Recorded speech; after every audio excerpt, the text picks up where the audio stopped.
നമസ്കാരം. വീശിയടിച്ച ഹേമക്കൊടുങ്കാറ്റിൽപ്പെട്ട് പിഴുതുപോയ അമ്മ ഒടുവിൽ പിളർപ്പിലേക്ക്. മലയാള ചലച്ചിത്ര താരങ്ങളുടെ പ്രസ്റ്റീജ് ആയിരുന്ന സംഘടനയാണ് പിളർപ്പിനെ അഭിമുഖീകരിക്കുന്നത്.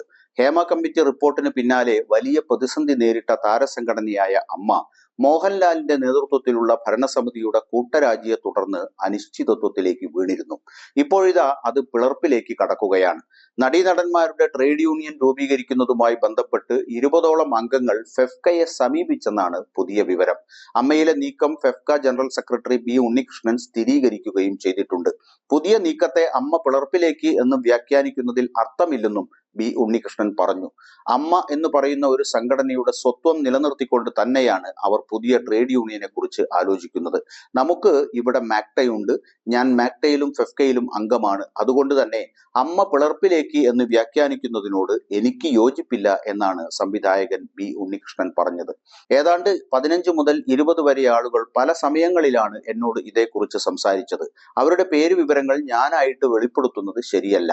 അവരെ സംബന്ധിച്ച് ഒരു ട്രേഡ് യൂണിയൻ രൂപീകരിച്ചാൽ കൊള്ളാമെന്നത് അവരെ സംബന്ധിച്ച ഒരാലോചന മാത്രമാണ്.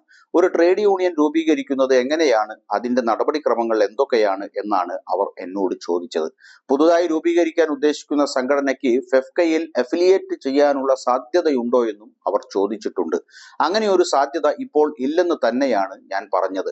ഫെഫ്കയിൽ 21 യൂണിയനുകൾ ഉണ്ട്. ഇവരുമായി ചർച്ച ചെയ്തിട്ട് വേണം അത്തരത്തിലുള്ള തീരുമാനങ്ങൾ എടുക്കാൻ. എല്ലാറ്റിനും ഒടുവിൽ ജനറൽ കൗൺസിലിന്റെ അംഗീകാരവും വേണം. ജനറൽ കൗൺസിലിന്റെ അംഗീകാരത്തിന് കൃത്യമായ ബൈലോ സഹിതം സംഘടന രൂപീകരിച്ചിരിക്കണം. അവരുടെ പ്രവർത്തന രീതി എന്താണ് എന്നതൊക്കെ ബോധ്യപ്പെടേണ്ടതാണ്. അമ്മയിൽ തുടർന്നുകൊണ്ട് പുതിയ സംഘടന രൂപീകരിക്കാനാണ് അവർ ശ്രമിക്കുന്നത്. രണ്ടും രണ്ട് തരത്തിലുള്ള സംഘടനകളാണ്. അമ്മ എന്ന് പറയുന്നത് മാക്ട പോലെ ഒരു ട്രേഡ് യൂണിയൻ അല്ല.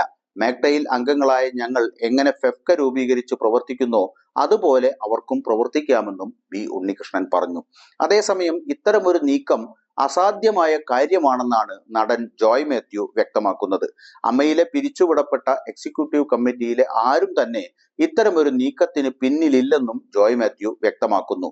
വേതന വ്യവസ്ഥകൾ വ്യത്യസ്തമായതുകൊണ്ട് തന്നെ ട്രേഡ് യൂണിയനായി മാറുന്നത് അസാധ്യമായ കാര്യമാണ് എന്നതാണ് തന്റെ ഒരു അറിവെന്നും അദ്ദേഹം പറഞ്ഞു.